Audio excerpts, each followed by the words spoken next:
क्या आप IIT JEE medical 11th या 12th की प्रिपरेशन कर रहे हैं और आपको एक बेस्ट कोचिंग इंस्टीट्यूट की तलाश है? तो अब आपके साथ होगा चंद्रयान, जहां है NITN फैकल्टीज, साथ ही up to 100% scholarship. Chandrayaan, Lankeshwar complex, Akashvani chowk, Adityapur. Admissions open. Hello students, my name is Manisha and I am from Chandrayaan. Today's topic is Rutherford's model of atom, idea of electron. Okay so पिछले class में हमने देखा था कि Rutherford की model से हमको क्या क्या पता चला।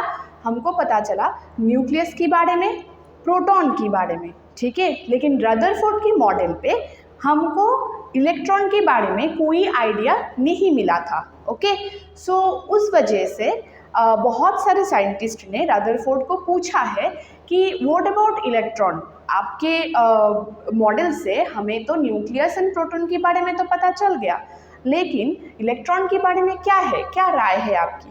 तो तब क्या हुआ, रदरफोर्ड को याद आया सोलर सिस्टम की, ठीक है। तो यहाँ पे देखो कि ये जो हमारा सोलर सिस्टम है, जैसे कि देखो हमारा सोलर सिस्टम ऐसा है, ऐसे मूव करता है ना, ठीक है। तो यहाँ पे बीच में जो है हमारा, ये जो है ये हमारा क्या है, सन है, ओके।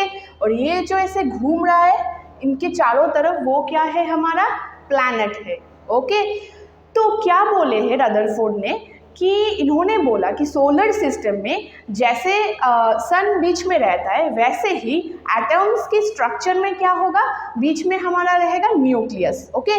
और उनके चारों तरफ जैसे प्लैनेट घूम रहा है ना, तो उनके चारों तरफ कौन घूमेगा, इलेक्ट्रॉन। तो उनका बोलने का क्या मतलब था, चलो हम देखते हैं। उनका बोलने का मतलब था ये, जैसे कि ये हो गया हमारा न्यूक्लियस, राइट, और ये जो घूम रहा है ना उसके चारों तरफ, ये हो गया हमारा इलेक्ट्रॉन। क्लियर ना।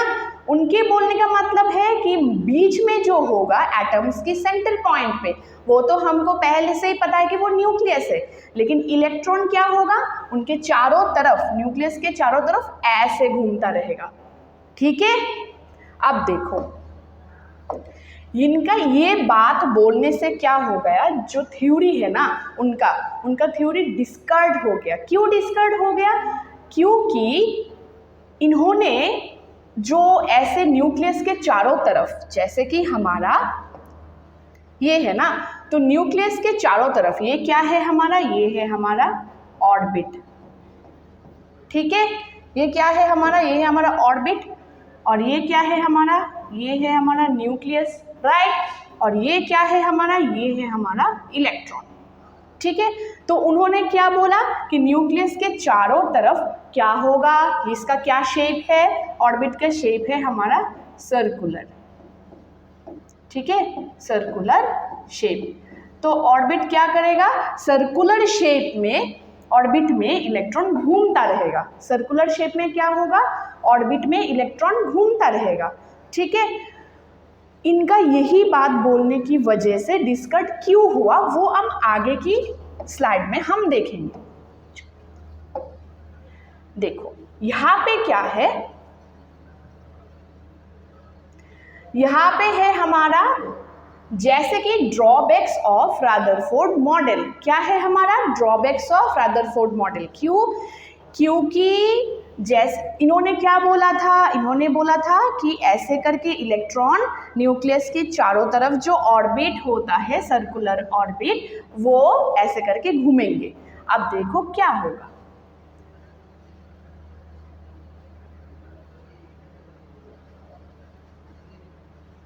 यहाँ पे क्या होता है, देखो यहाँ पे ये जो हमारा है ना, ये जो continuous loss of energy by revolving electron, Maxwell की इक्वेशन से, किन की इक्वेशन से, मैक्सवेल की इक्वेशन से। देखो क्या होगा हमारा, किन की इक्वेशन से पता चलेगा हमको, किन की इक्वेशन से पता चलेगा हमको, मैक्सवेल, ठीक है।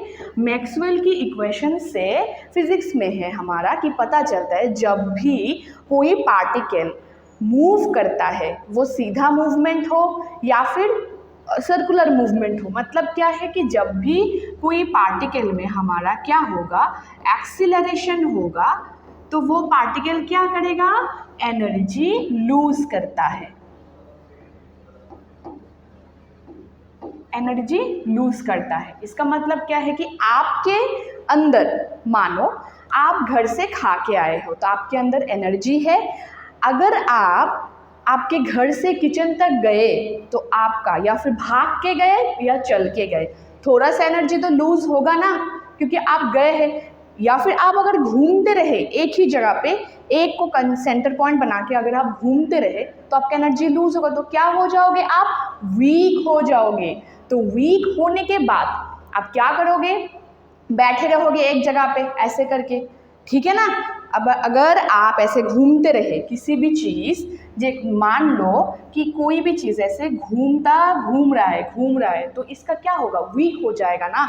वीक होने के बाद ये क्या होगा, एक जगह पे चुपचाप बैठे रहेगा। तो इलेक्ट्रॉन ऐसे घूम रहा है ना बेटा, देखो ये हमारा क्या है, ये हमारा है इलेक्ट्रॉन, ये हमारा है न्यूक्लियस, राइट। अब ये इलेक्ट्रॉन ऐसे ऐसे करके घूमे जा रहे, तो क्या होगा, इलेक्ट्रॉन ऐसे घूमता जा रहा है, तो ऐसे ऐसे करके घूमता जा रहा है ना।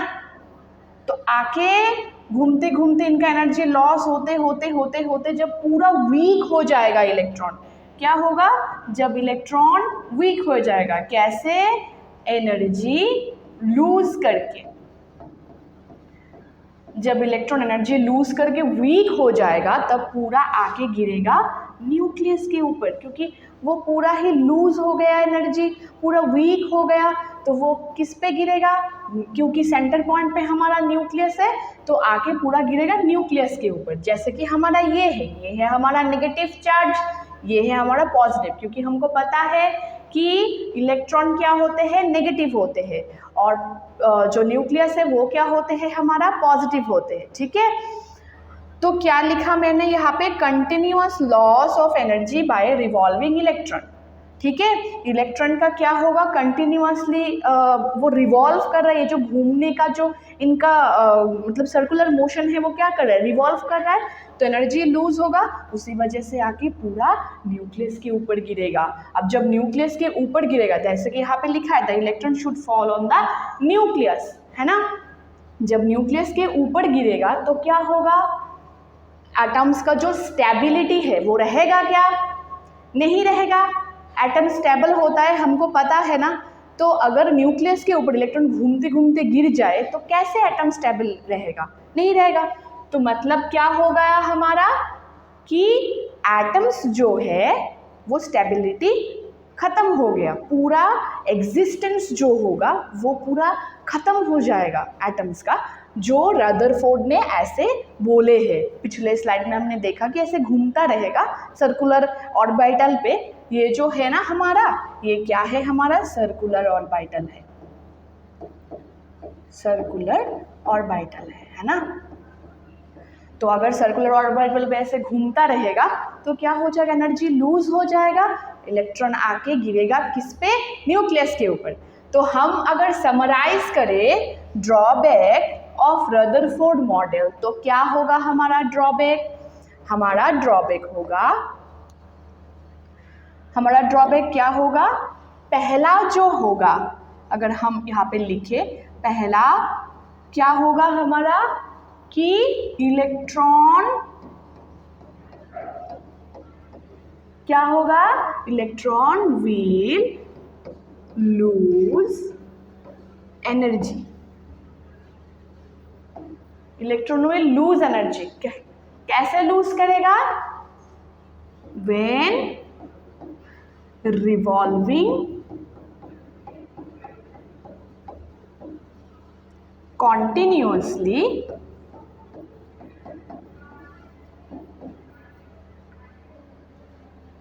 in circular orbit। तो इसकी वजह से, इसका रीजन क्या होगा हमारा, ये होगा कंक्लूजन की electron will lose energy when revolving continuously in circular orbit. तो इसकी वजह से हमारा क्या होगा, by this electron will fall on nucleus, है ना। Electron will fall on nucleus, तो इसमें क्या हो जाएगा हमारा, जो स्टेबिलिटी होगा, stability of atom will destroyed. लिख लो बेटा, मैंने जो लिखा है ये सब पूरा ऐसे लिख लो तो अच्छा रहेगा, कॉपी पे लिख लो, ठीक है। क्या लिखे हैं मैंने, ड्रॉबैक में क्या आएगा हमारा, ड्रॉबैक ऑफ रदरफोर्ड मॉडल में क्या आएगा कि electron will lose energy when revolving continuously in circular orbit. Continuously जब सर्कुलर ऑर्बिट में इलेक्ट्रॉन घूमता रहेगा तो आपका क्या हो जाएगा, इलेक्ट्रॉन विल लूज एनर्जी, क्योंकि आप जब कहीं पे यहाँ से यहाँ आपके रूम से या किचन जाते हो या फिर ऐसे घूमते हो एक जगह पे, तो आपका एनर्जी लूज होता है, एनर्जी लूज होता है, आपका पसीना आते हैं, तो आप क्या हो, तो थकान होते हैं, वीक होते हैं, इलेक्ट्रॉन में भी थकान होगा। थकान होने की वजह से क्या होगा, इलेक्ट्रॉन आके गिरेगा न्यूक्लियस के ऊपर, तो न्यूक्लियस के ऊपर जब गिरेगा तो क्या हो जाएगा, stability of atom will be destroyed, ठीक है। ये होगा हमारा ड्रॉबैक्स ऑफ रदरफोर्ड मॉडल। आप कोई भी यहाँ पे कोई भी ऐसे करके डायग्राम दे सकते हो, ठीक है। बस लिख देना कि ये होगा हमारा इलेक्ट्रॉन, ये होगा हमारा न्यूक्लियस। यहाँ पे अगर लिखोगे तो ये होगा हमारा इलेक्ट्रॉन, ये होगा हमारा न्यूक्लियस, ठीक है। चलो, तो ये इनका जो थ्योरी है वो क्या हो जाएगा हमारा, डिस्कर्ड हो गया। तो डिस्कर्ड हो गया, तो अभी क्या है कि अभी इनका थ्योरी डिस्कर्ड हो गया, तो ऑब्वियसली कोई ना कोई ऐसे साइंटिस्ट होगा जो इनकी थ्योरी में काम कर रहा है इनको सेटिस्फाई करने के लिए। तो कौन है वो, हमारा बोहर मॉडल है, बोहर या फिर बोर, जो भी बोलो, ठीक है। तो उसी चीज़ को ओवरकम करने के लिए बोर ने स्ट्रक्चर ऑफ एटॉम में एक जस्ट चेंजेस लाई, एक जस्ट वर्ड, एक वर्ड के लिए बोर का मॉडल जो है वो एक्सेप्टेड हो गया। मतलब एक्सेप्टेड मतलब क्या है कि इलेक्ट्रॉन का जो रिवॉल्विंग है न्यूक्लियस के चारों तरफ वो सही हो गया, जस्टिफाइड हो गया। तो बोर ने कब दिया हमारा मॉडल, बोर ने दिया हमारा 1913 को। देखो यहाँ पे लिखा है कि बोर ने हमारा मॉडल कब दिया, 1913 को। क्या दिए हैं बोर ने मॉडल, चलो हम देखते हैं। देखो यहाँ पे क्या हो रहा है, इलेक्ट्रॉन ऐसे घूम रहा है, ठीक है, लेकिन इन्होंने क्या बोला, ये है हमारा न्यूक्लियस, ये है हमारा इलेक्ट्रॉन जो ऐसे घूम रहा है, लेकिन इन्होंने बोला ये जो हमारा है ना, ये जो हमारा है ऑर्बिट, इन्होंने इनका नाम दे दिया डिस्क्रीट ऑर्बिट। क्या दे दिया इनका नाम, डिस्क्रीट ऑर्बिटल।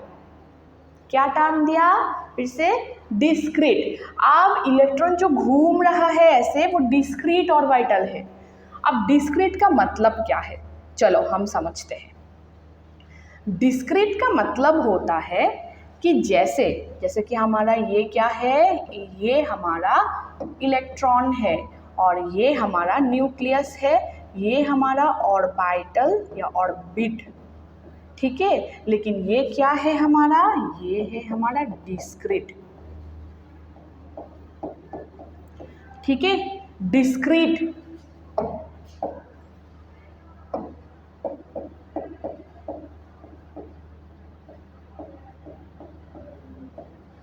Discrete orbital. अब डिस्क्रीट ऑर्बिटल का मतलब क्या है, डिस्क्रीट ऑर्बिटल, चलो हम यहाँ पे देखते हैं। डिस्क्रीट ऑर्बिटल है ना। तो डिस्क्रीट ऑर्बिटल का मतलब होता है कि उस ऑर्बिटल का जो एनर्जी होती है, एनर्जी ऑफ डिस्क्रीट ऑर्बिटल क्या होगा, energy of discrete orbital is 0, या फिर यहाँ पे एक फिक्स्ड अमाउंट ऑफ एनर्जी रहता है, ठीक है, फिक्स्ड अमाउंट ऑफ एनर्जी रहता है। लिख लो जो भी मैं लिख रही हूँ, ठीक है। तो इसमें जब इलेक्ट्रॉन रिवॉल्व करते हैं, तो क्या होगा, इसी वजह से क्या होता है, electron will not lose any energy. ठीक है, डिस्क्रीट ऑर्बिटल का स्पेशलिटी वो होता है कि डिस्क्रीट ऑर्बिटल पे जब इलेक्ट्रॉन घूमता है तो इलेक्ट्रॉन जब रिवॉल्व करता है तो इलेक्ट्रॉन कोई भी एनर्जी लूज नहीं करते हैं. तो क्या होगा बेटा कि जब इलेक्ट्रॉन लूज नहीं करेगा तो वो आके गिरेगा नहीं न्यूक्लियस के ऊपर, तो वो नहीं गिरेंगे तो एटम्स का जो स्टेबिलिटी है वो सेटिस्फाई हो गया, जस्टिफाइड हो गया, है ना.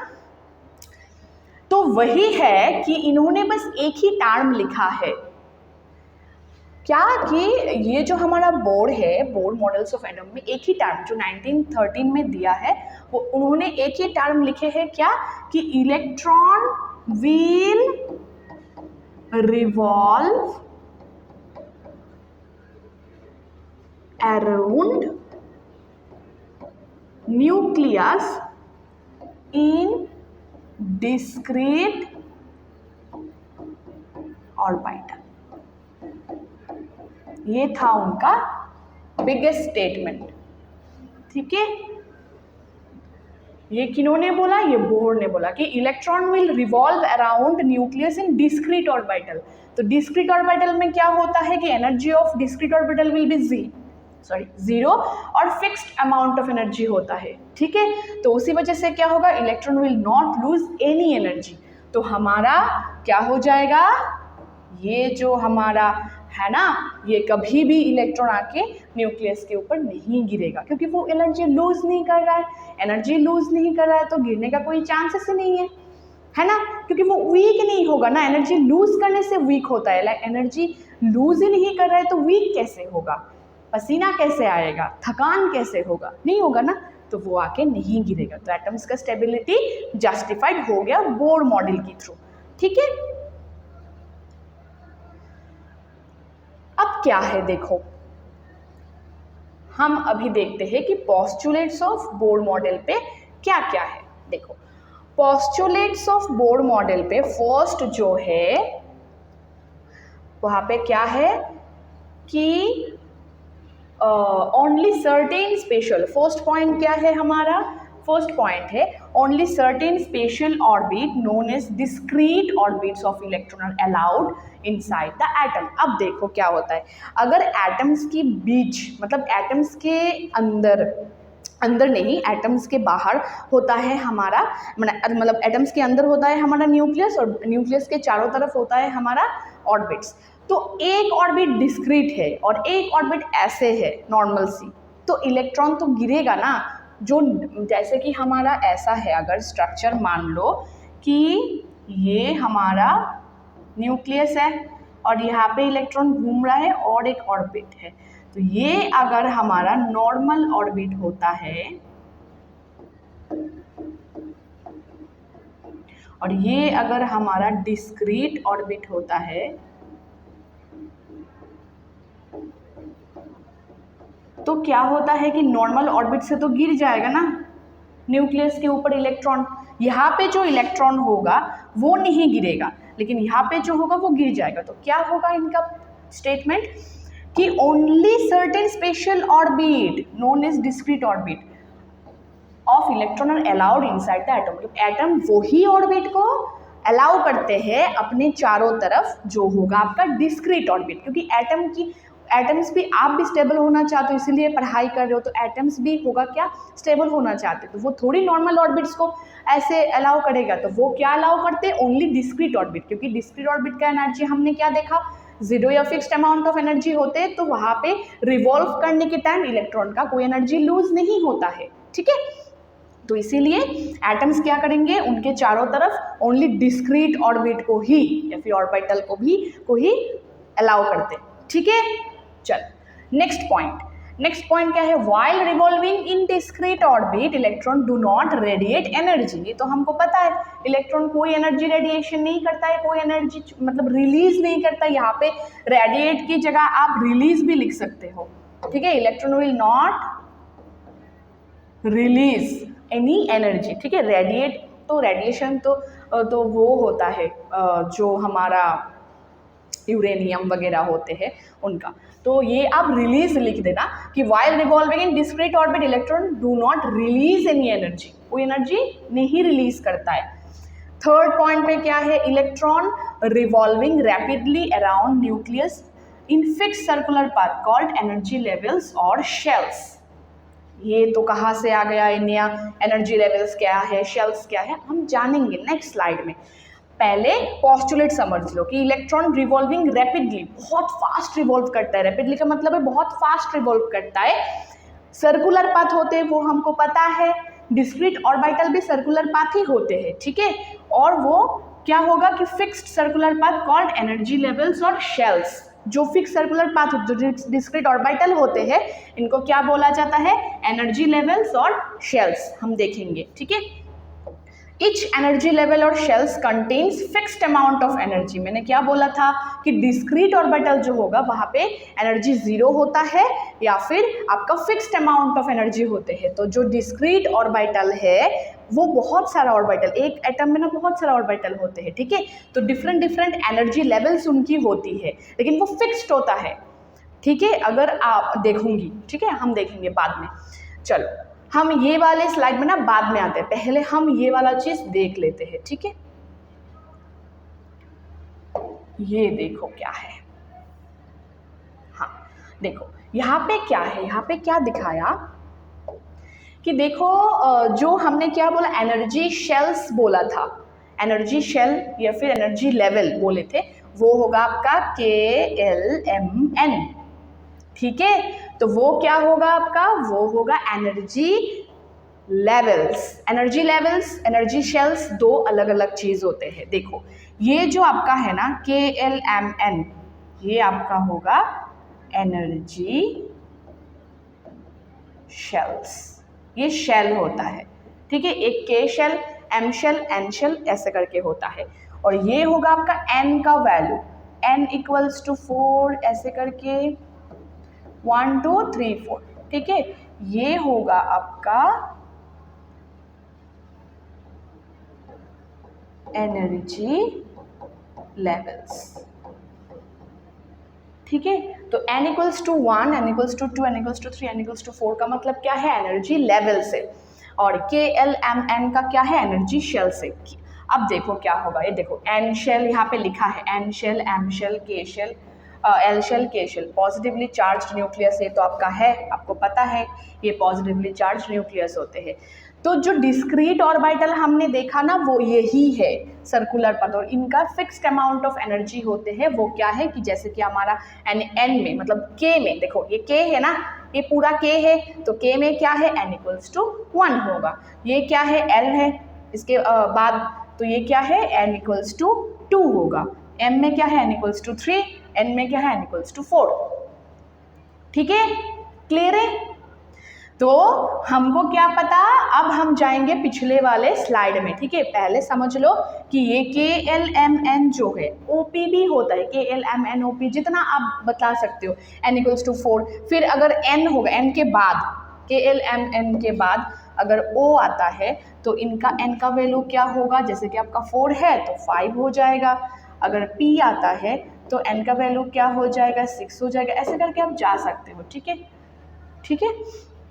तो क्या है हमारा, KLMN होगा हमारा एनर्जी शेल्स, और N इक्वल्स टू 1 2 3 4 होगा हमारा एनर्जी लेवल्स। और इनमें फिक्स्ड अमाउंट ऑफ एनर्जी, मतलब K में ओनली N इक्वल्स टू 1 ही होगा, N इक्वल्स टू 2 3 नहीं हो सकता है। वही उनका बोलने का मतलब था कि जो ऐसे डिस्क्रीट ऑर्बिटल है, ठीक है, न्यूक्लियस के चारों तरफ या फिर सर्कुलर पथ जो है, उनमें एनर्जी शेल्स जो है, जैसे कि हमारा KLMN है एनर्जी शेल्स, उनमें फिक्स्ड अमाउंट ऑफ एनर्जी होता है। जैसे कि K में ओनली N इक्वल्स टू 1 ही होगा, L में और N इक्वल्स टू 2 ही होगा, ठीक है, ज़्यादा नहीं होता है।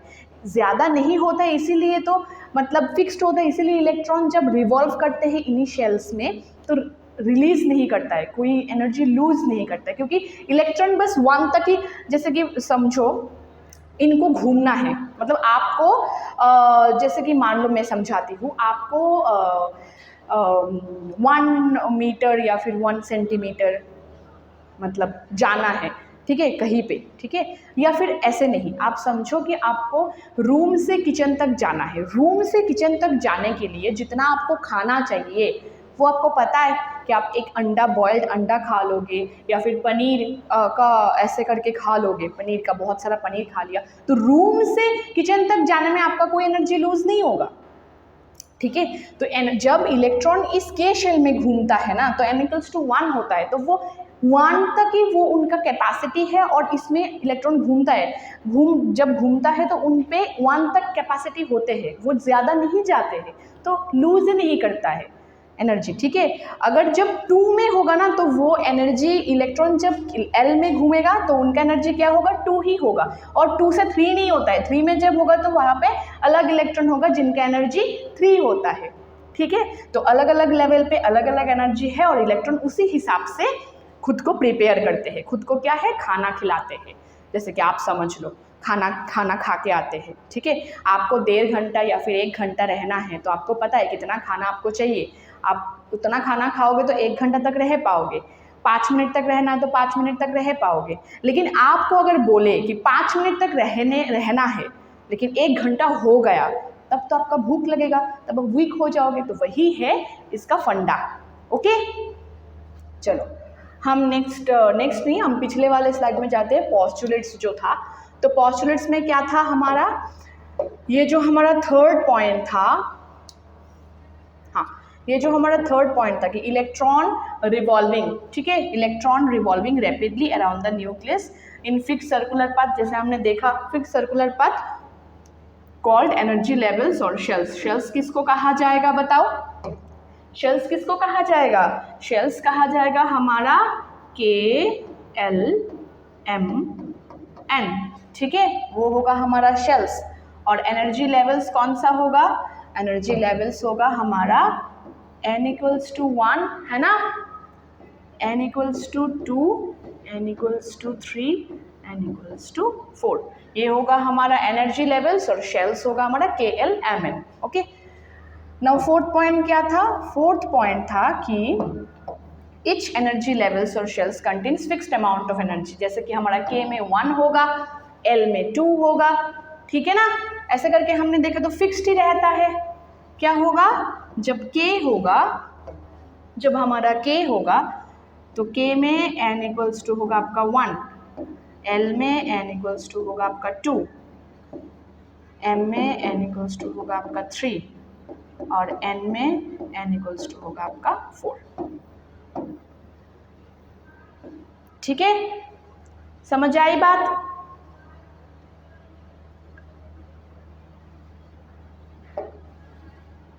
अब देखो यहाँ पे क्या लिखे हैं, closer to nucleus minimum energy. यहाँ पे क्या है, closer to nucleus minimum energy, और far from nucleus maximum energy. अब इसका क्या मतलब है, closer to nucleus minimum energy, मतलब क्लोज जब न्यूक्लियस के पास जब होगा तो मिनिमम एनर्जी होगा, और दूर जब जाएगा तो मैक्सिमम एनर्जी होगा, ठीक है।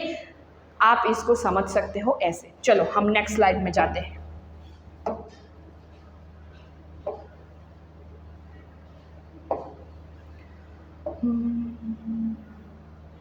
अरे यार, सॉरी, हाँ चलो नेक्स्ट में क्या था, ये वाला था ना हमारा,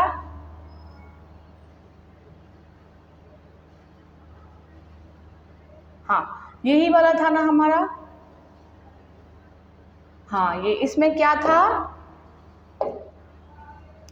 इसमें देखो क्या होता है, इसमें क्या होगा कि हमारा क्या था कि closer to nucleus minimum energy और far from nucleus maximum energy. अब देखो क्लोजर टू न्यूक्लियस कौन सा है, क्लोजर टू न्यूक्लियस है हमारा K, क्योंकि न्यूक्लियस ये है और ये होगा आपका क्लोजर टू न्यूक्लियस है ना K, तो उनमें क्या एनर्जी है, N का वैल्यू क्या है 1 है, ओके।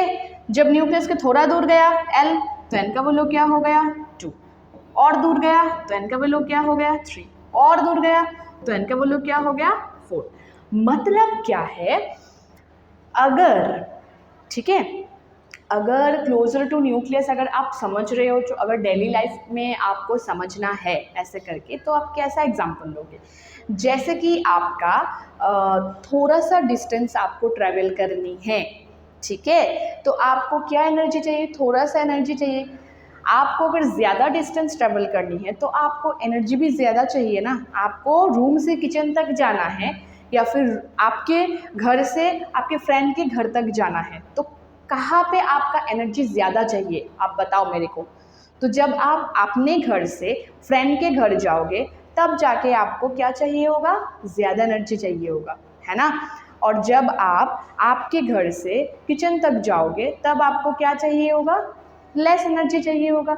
वही यहाँ पे लिखा है कि जो न्यूक्लियस है वो मान लो आपका क्या है, न्यूक्लियस है आपका रूम, ठीक है। अब रूम से ये जो के शेल है हमारा, ये जो के शेल है हमारा, तो वो क्या है हमारा है किचन।